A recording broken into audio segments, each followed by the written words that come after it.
여러분, 모든 것을 하실 수 있겠습니까?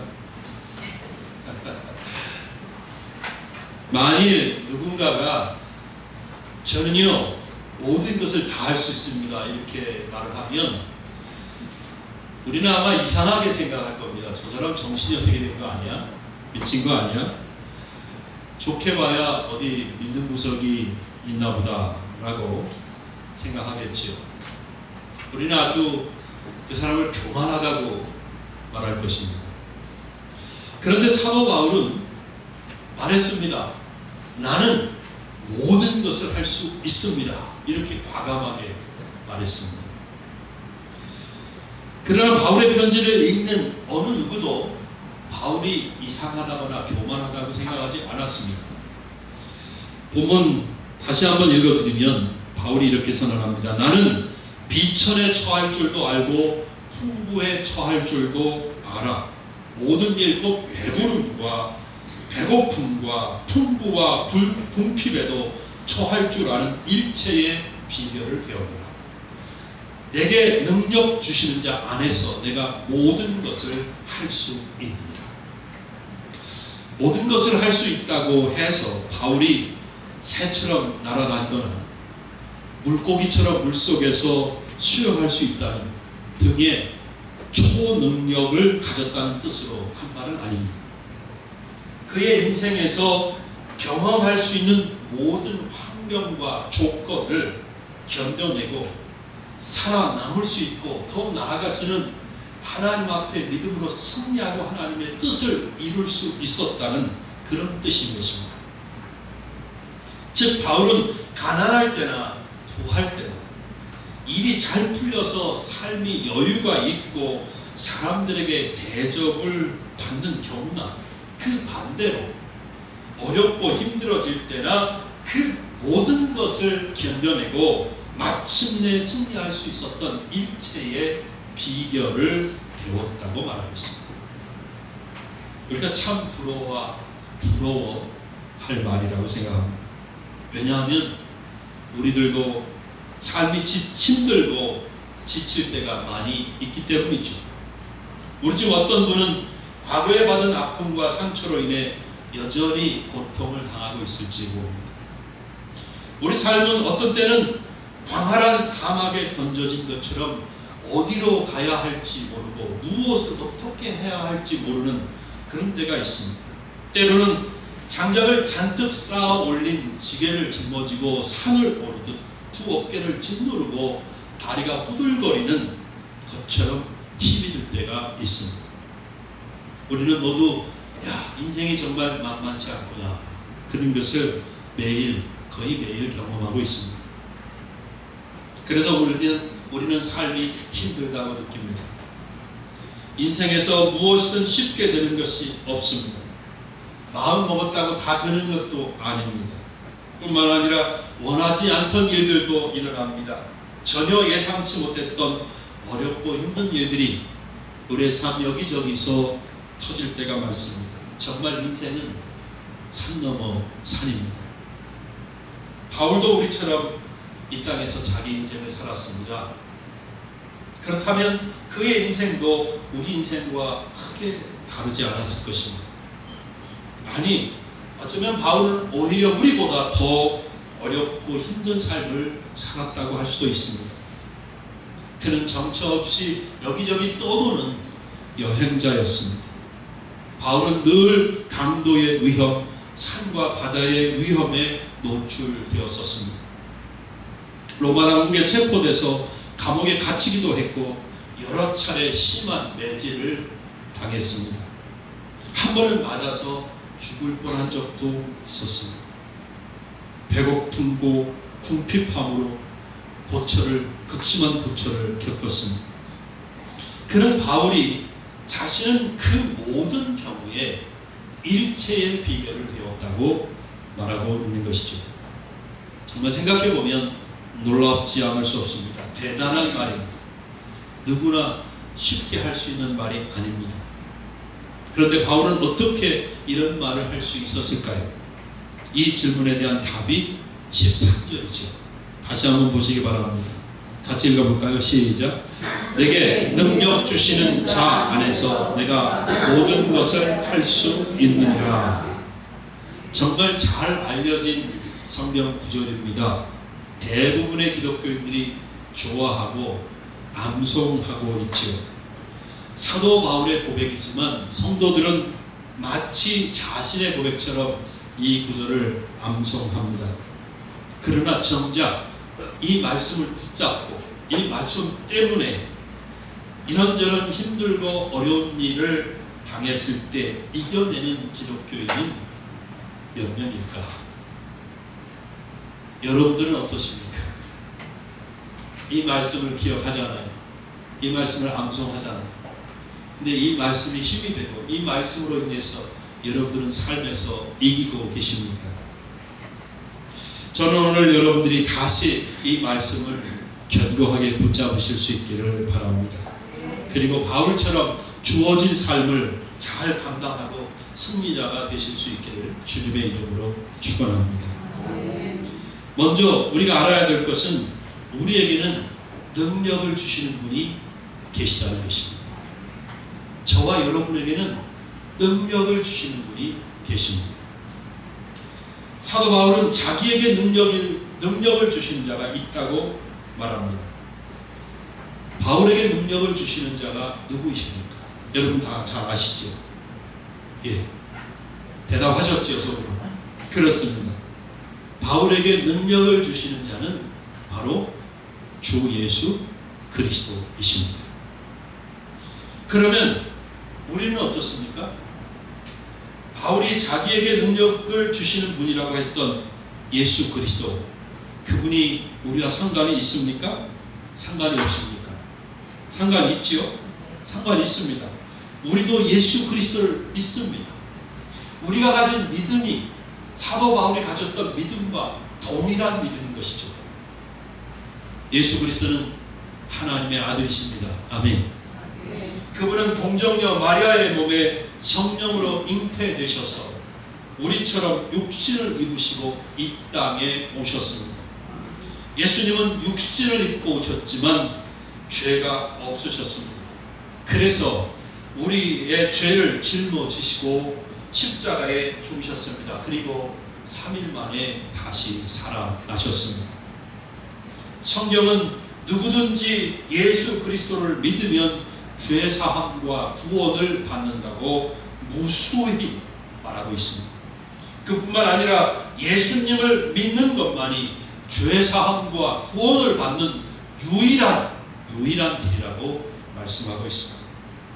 하늘의 태양이 하나이듯이 우리에게 구원을 비추는 빛은 오직 예수 그리스도 한 분입니다.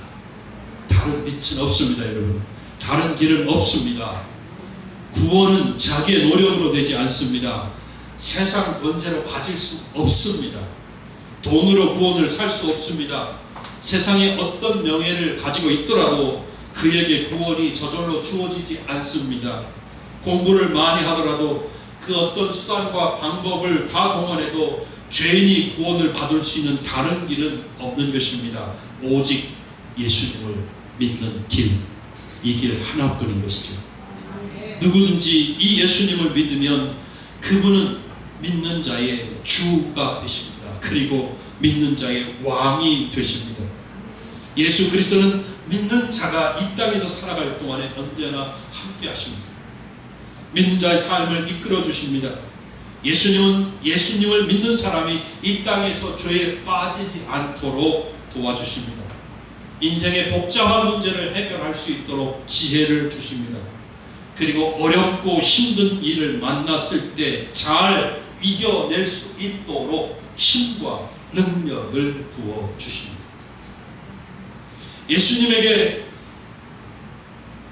예수님께서 바울에게 능력을 주셨던 것처럼 우리에게도 능력을 주십니다. 여러분 이거 꼭 기억하셔야 돼요. 믿으셔야 합니다. 반드시 믿으셔야 합니다.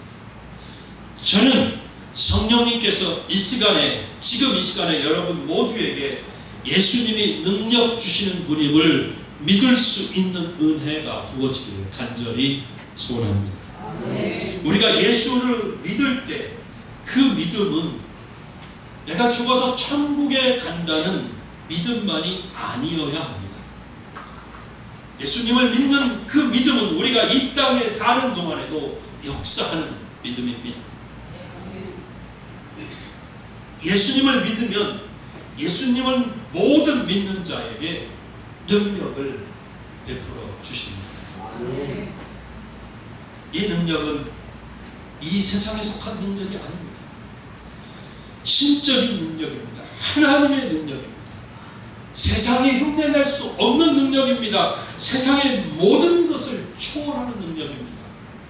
세상의 그 어떤 누구와도 비교할 수 없는 큰 능력을 예수님이 믿는 자에게 주신 것입니다. 그래서 사랑하는 여러분, 우리는 예수 그리스도 안에서 모든 것을 할 수 있는 것입니다. 예수님이 능력을 주시기 때문에 우리는 모든 것을 다 감당할 수 있는 것입니다. 위에서 말씀드린 것처럼 초능력자가 된다는 뜻은 아닙니다. 예수님이 능력을 주셔서 저절로 한 달 만에 외국어를 정복한다든지 갑자기 올림픽에 나가서 금메달을 딴다든지 그런 뜻이 아닙니다. 내가 예수님을 믿어서 예수님이 능력을 주셨기 때문에 사업을 시작하자마자 그게 바로 대기업이 된다든지 내가 공부해서 1년 만에 신학박사가 된다든지 그런 뜻은 전혀 아닙니다.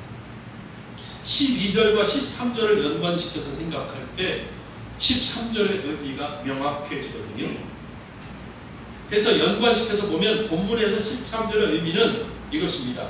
내가 믿음으로 살고 하나님의 뜻 가운데 살아갈 때에 이런저런 어렵고 힘든 일을 만나더라도 다 감당할 수 있다는 그런 뜻입니다. 바울은 비천에 처할 줄도 알았고 배고픔과 궁핍에 처할 줄 아는 일체의 비결을 배웠다고 말합니다.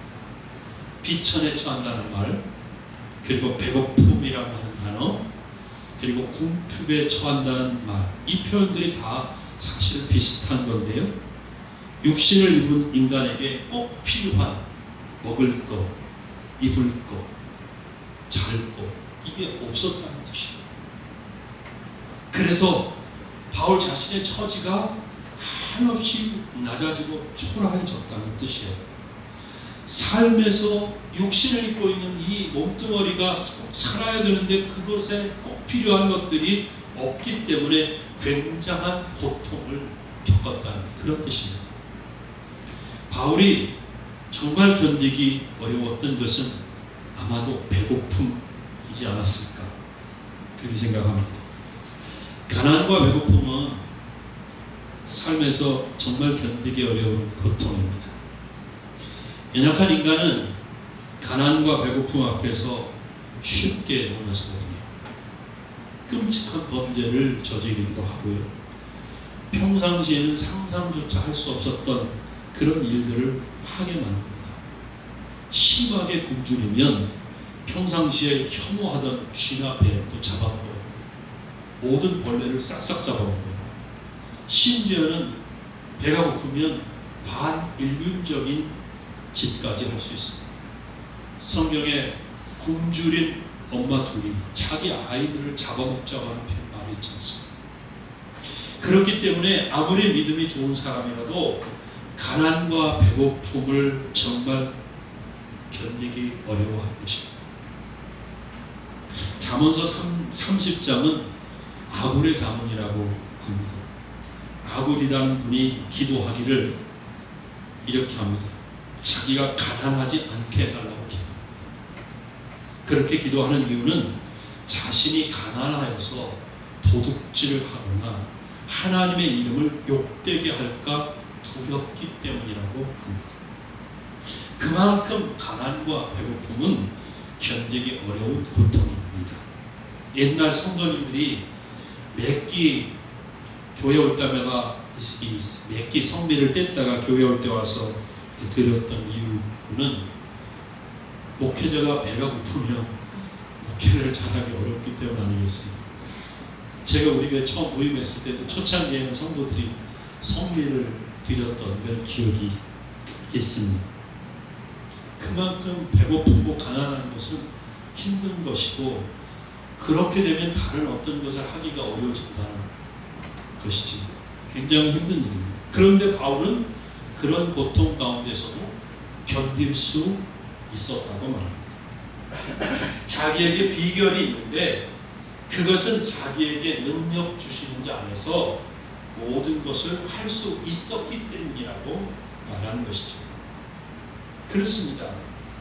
우리도 우리에게 능력을 주시는 예수님 안에 있으면 가난해도 배고파도 하나님을 원망하거나 불평하지 않고 이겨낼 수 있을 것입니다. 예수님이 주시는 능력은 인간의 가장 원초적이고 본능적인 욕구가 채워지지 않는 이 어마어마한 고통조차 극복할 수 있게 하는 것입니다. 여러분, 근데 그것뿐만이 아닙니다. 예수님의 능력을 주시면 원치 않는 재난을 만나거나 병마를 만나더라도 낙심하거나 두려워하지 않고 승리할 수 있습니다. 꼭 어떤 실패를 경험하더라도 아주 주저앉아 버리고 삶을 포기해 버리는 것이 아니라 다시 일어날 수 있습니다. 예수님이 주시는 능력은 그야말로 우리로 하여금 모든 것을 할 수 있게 만들어 줍니다. 예수님이 주시는 능력은 하나님의 능력이기 때문입니다. 여러분, 우리에게 능력을 주시는 예수님을 찬양합니다. 하나님 앞에서 믿음의 위기는 우리가 어렵고 힘들 때만 찾아오는 것이 아닙니다. 바울은 말하기를 또 배부름과 풍부에 처할 줄도 알았다고 말하고 있습니다. 그럴 때에도 일체의 비결을 배웠다고 합니다. 바울이 이 말을 하는 이유는 일이 잘 될 때, 만사가 형통할 때, 모든 것이 풍부하고 명예와 영광을 거뒀을 때에도 조심해야 하는 것이죠.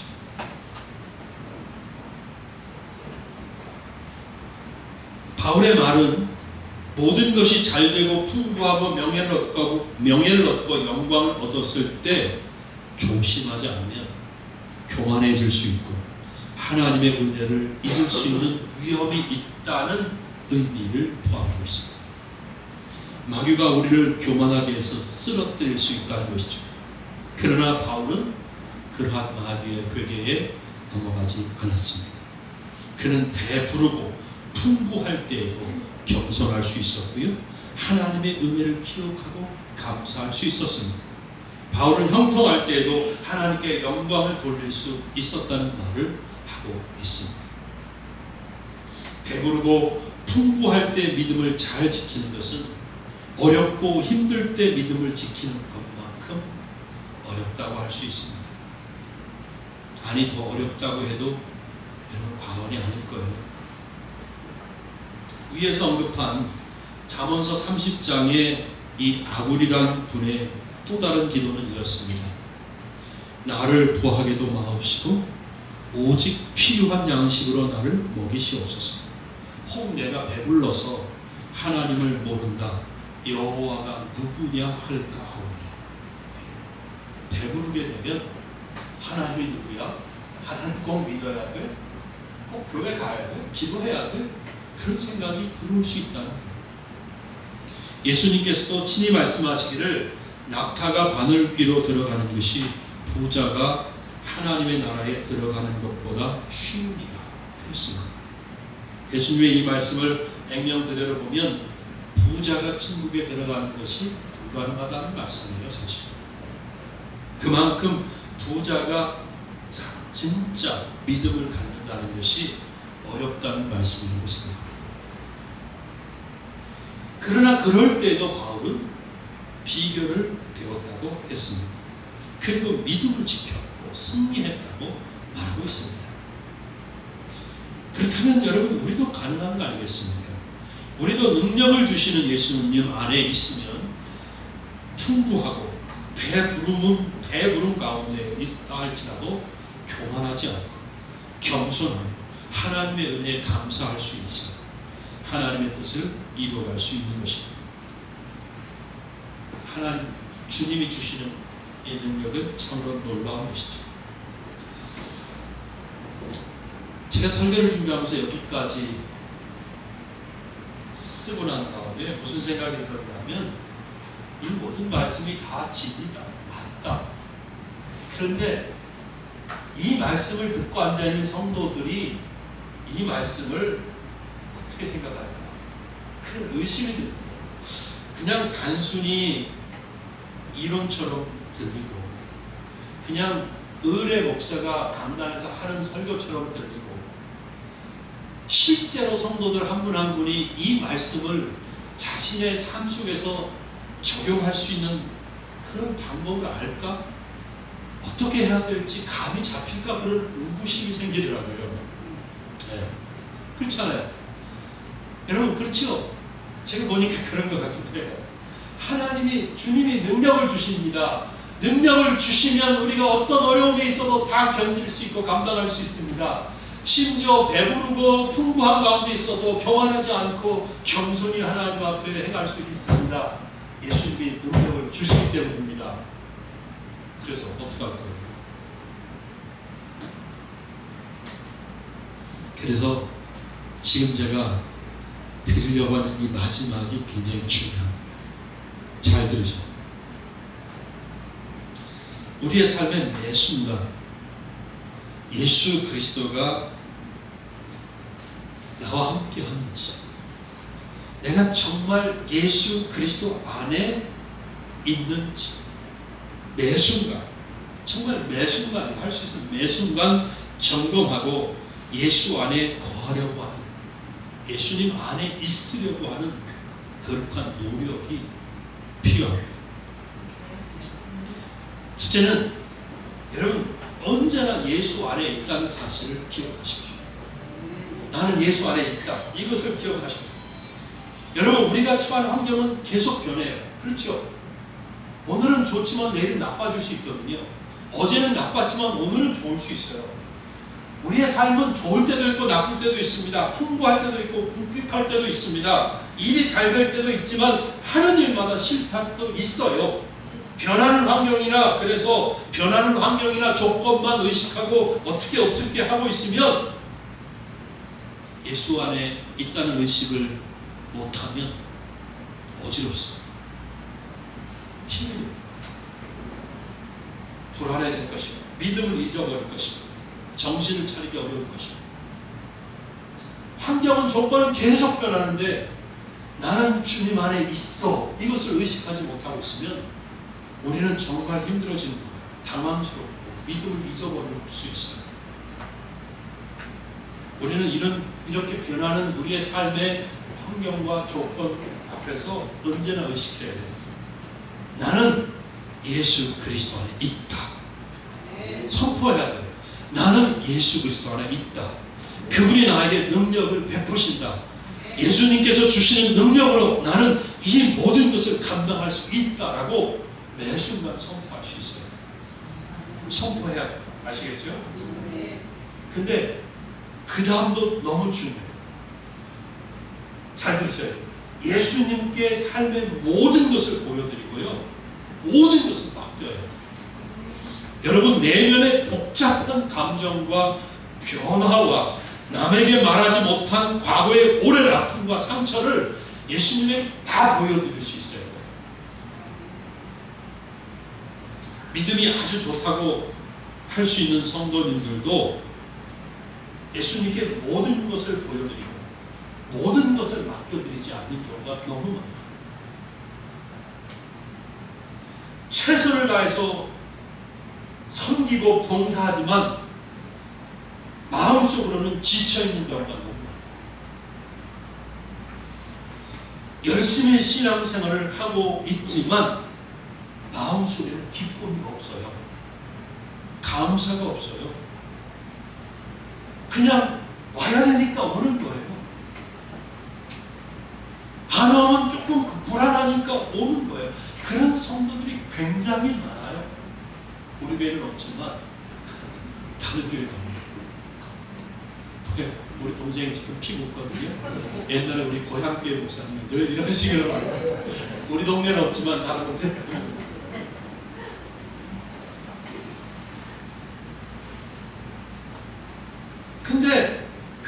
그렇게 열심히 하면서도 기쁨도 없고 감사도 없고 힘든데 그런 어려움을 아무한테도 말하지 않아요. 이 자신의 어려운 형편과 처지를 아무한테도 말하지 않아요. 다 괜찮고 아무 문제 없다는 듯이 그렇게 가짜로 살아갑니다. 힘들다고 말하면 목사님이 믿음이 없다고 말할까봐 두려워하는 것이죠. 장로님이 에이 믿음이 약해서 그래 그렇게 말할까봐 걱정하는 거죠. 아우 이제는 지쳤습니다. 좀 쉬고 싶습니다. 라고 말하면 성령 충만하지 않다는 말을 들을까봐 염려하는 거예요. 그래서 감춰봐요. 그냥 덮어두지 말아요. 제가 누군가가 미워서 죽겠어요. 이런 말을 하면 안 되는 거예요. 그런 말을 하면 부끄러운 일이에요. 기독교인은 사랑해야 되잖아요. 근데 속에서 정말 미웃고 죽이고 싶고 그냥 이가 버득버득 갈리는데 아무한테도 그런 말을 할 수가 없는 거예요. 예수 믿는 사람은 그런 말을 하면 안 되니까. 믿음이 있는 사람은, 기도하는 사람은 그런 것들은 다 덮고 지나가야 되고 이기고 지나가야 되고 다 극복해야 되는 거예요. 그러면서 자기 자신을 계속 채찍 지나가요. 그러면 안 돼. 기도해야 돼. 이겨야 돼. 감춰야 돼. 안 그런 거지. 나는 괜찮아. 이렇게 살아가는 거죠. 그런데 성도 여러분, 그런데 그렇게 하다가는요, 회복되기는커녕 그 마음 상태가 점점 더 악화될 수밖에 없습니다. 그렇게 하면요, 예수님의 능력을 절대로 경험할 수 없습니다. 내게 능력 주시는 자 안에서 내가 모든 것을 할 수 있다는 말씀이 믿어지지 않아요. 이 말씀이 자기 자신에게 적용되지 않고요, 나와는 상관없는 말씀이라고 생각해버립니다. 이렇게 되어서는 기독교인으로서 기쁘고 감사하고 성령 충만하고 전도의 능력이 나타나고 성공하는 큰 그리스도인의 삶을 절대 살 수 없어요. 여러분 주위에 영적으로 성숙해서 여러분들이 영적으로 도움을 받을 수 있는 분이 있으면 참 좋습니다. 성령과 믿음이 충만하고 성숙한 인격을 가지고 있기 때문에 나를 위해서 진심으로 기도해 줄 수 있는 그런 사람이 주위에 있으면 너무 좋지.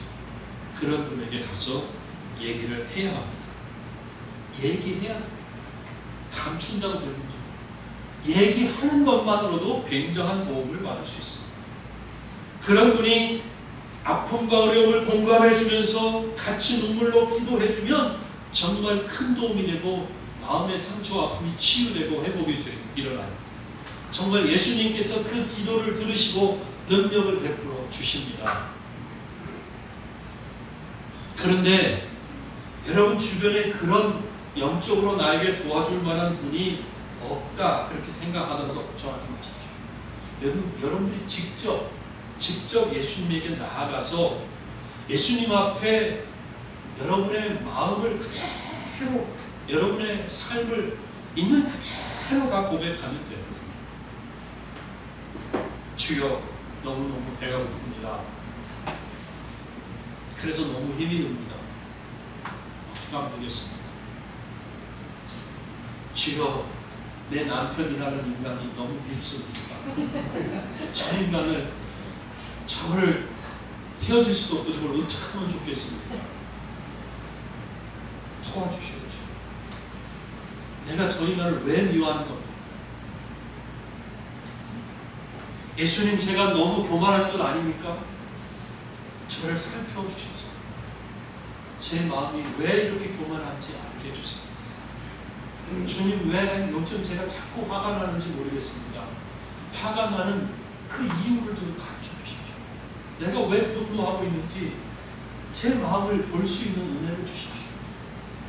주님, 요즘에 제가 너무 불안합니다. 근데 그 불안의 이유를 모르겠습니다. 주님, 가르쳐 주세요. 어떤 이유 때문에, 어떤 원인 때문에, 내가 무엇을 생각하고 있기 때문에, 무엇에 사로잡혀 있어서 내가 이렇게 불안한 것입니까? 주님 가르쳐 주세요 라고 주님께 나아가야 돼요. 주님, 요즘 자꾸 낙심이 됩니다. 만사가 귀찮습니다. 예수님 너무 두렵습니다. 그 원인이 무엇입니까? 등등. 여러분, 불안한 거, 두려운 거, 외로운 거, 지치는 거, 누구를 미워하는 거, 마음속에 분노가 일어나는 거, 이런 거 반드시 다 그 원인이 있습니다. 우리가 어떤 때 모르고 왜 이렇게 불안하지, 왜 이렇게 답답하지, 그렇게 지나가는데, 그런 게 마음속에 들어왔을 때 다 원인이 있어요. 한 과거의 아픔과 상처 때문에 올 수도 있고, 며칠 전에 아니면 바로 그 전날, 그 바로 전에 어떤 일을 통해서 내가 말한 것 때문에, 내가 느낀 것 때문에, 생각한 것 때문에, 내가 한 일 때문에 그런 것들이 작동할 수 있다. 그래서 늘 주님 앞에 나가서 예수님과 함께 내 마음 구석구석을 탐험해야 돼요. 내 마음을 구석구석 살펴보아야 한다는 얘기예요. 아무것도 감추지 말고 예수님에게 다 보여드릴 수 있어야 된다는 거예요. 여러분, 마음속 비밀의 방을 활짝 여시기 바랍니다. 누구 앞에? 예수님 앞에. 꽁꽁 감추어뒀던 과거의 상처를 예수님께 보여드려야 돼요. 내 속에 있는 미움, 분노, 이것들을 다 주님 앞에 내려놓으면서 이거 고쳐달라고 구해야 된다는 거예요.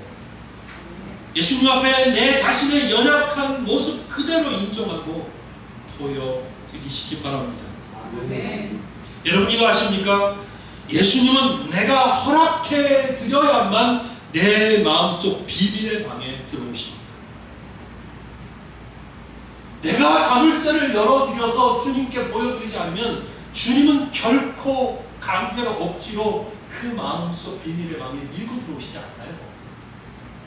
여러분이 허락해 줘야 돼요. 내가 허락해 줘야 주님께서 내 마음의 상처를 만져주십니다.